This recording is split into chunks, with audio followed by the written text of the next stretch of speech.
Scott Tennant, the 808 from New Zealand. Thank you very much for joining our digital chat here, Stockcar Videos by Pete. Scott, you are qualified for the World Final for the first time, but your dad, he was raced before in England for the World Final. So please tell us a little bit, what does that mean for you? And what's the big difference between BriSCA F1 and the Superstox? You're the national champion, and I think there's a lot things to tell us in Europe. What's the difference and what's your goal for the World Final 2025? Thank you very much. Hey Pete, and hello to all the stock car fans in Europe. My name's Scott Tennant, and I'll be one of the competitors representing New Zealand this year's World Final in King's Lynn. So super looking forward to getting over there and getting some racing under my belt.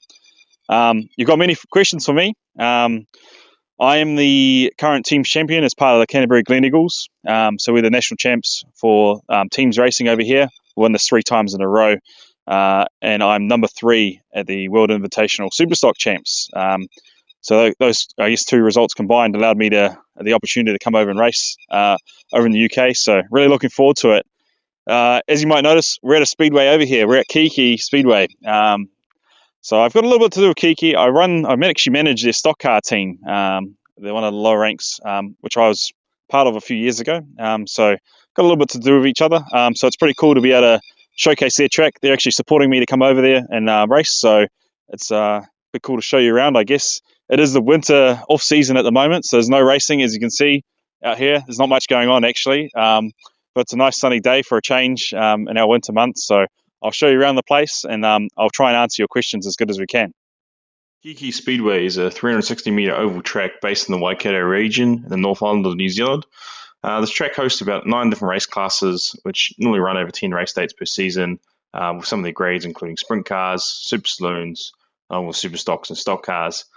The track has a reasonable amount of banking, and that combined with the shape and the clay surface makes it a unique challenge for the drivers. And this coming season, they host the North Island Superstock Champs, which is maybe comparable to the UK Open or some of the other more similar championships of that size. So looking forward to that here in December. And just a big shout out to Blake Speedway for offering some awesome clips of the racing there. As you touched on, Dad did race in a few World Finals himself. He got to represent his country in the 88, 89 and 1997 World Final, where I was lucky enough to be dragged along as a kid. I remember a few things from that trip. I was obviously at Bradford, where John Lund took out the World Championship. So it's going to be cool to go back, and obviously Bradford back on the calendar now from the last few years. So it's going to be cool to race around that track that I watched as a kid. As for the main differences between Superstocks and the Formula 1 stock car, well, I've never driven one, to be honest. I think I might have sat in one as a kid, but apart from that, I don't actually know. But from the outside looking in, obviously our cars have armour plating all the way around the car, side rails and wheel gates to protect the rear tyres, rather than exposed tyre as found on the Formula 1 stock car. So that's a main difference, I guess. Our car is probably, I'd say the strength is probably stronger just due to some of the construction. Obviously, we're allowed a little bit more weight as well, so more steel, more protection. With Formula 1, is probably more open and exposed, so forces you to adapt to a different driving style. As you know, some of the competitors that have raced our cars probably be able to tell you more than what I could anyway, because I've never driven one before. But they'll soon change, I guess. Our motors on the high side probably put out around 500 to 520 horsepower, maybe a little bit more or less, depending on who you're talking to. They are a 4-litre power unit, so they're a little bit down in capacity, so a little bit less power, a little bit less torque. But to, I guess, counteract that, obviously Formula 1 puts out a lot more power. We have, a lot more suspension technology. We're allowed fully adjustable shocks.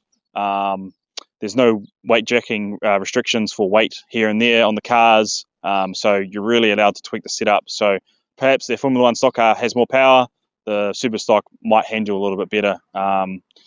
But I mean, that's all just looking from the outside in. So that's probably the main differences between the cars. Frank and a few of the other guys that have come out here a lot would be able to attest to some of those things I'm saying, or be able to put me straight of what's actually right or wrong. But yeah, that's probably going through the 2 cars.